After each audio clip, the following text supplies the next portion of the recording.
Samantala, arestado ang isang lalaki sa Bukawi, Bulacan dahil sa umano'y illegal na paggawa ng paputok. Ayon sa mga otoridad, nasamsam sa operasyon ng pulisya ang iba't ibang uri ng paputok at materyales na ginamit sa paggawa nito. Patrolwoman Mildred Tawagon sa balita. Ng mga tauhan ng Bukawi Municipal Police Station ang isang lalaki dahil sa iligal na paggawa ng paputok sa Sitio Bigunan, Barangay Binyang, First Bukawi, Bulacan nito lamang Lunes, ika-27 ng Oktubre taong kasalukuyan.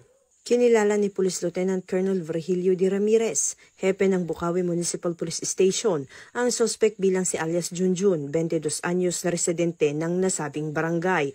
Batay sa ulat, isang concerned citizen ang nagbigay alam sa pulisya hinggil sa iligal na paggawa ng paputok ng suspect nang walang kaukulang lisensya o permit mula sa PNP Firearms and Explosive Office. Kaya't agad na nagsagawa ng verifikasyon ang mga kapulisan at naabutan ang suspect na aktibong gumagawa ng paputok.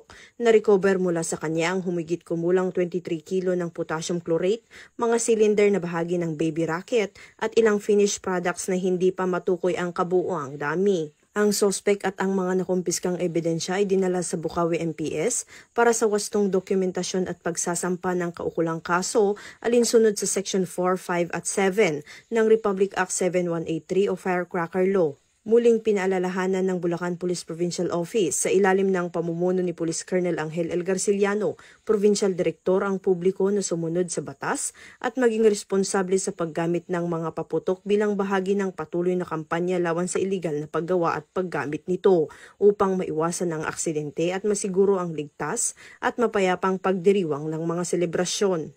Mula dito sa Bulacan Police Provincial Office, ako ang inyong PNN correspondent, Patrolwoman Mildred A. Tawagon, alagad ng batas, tagataguyod ng balitang pulis.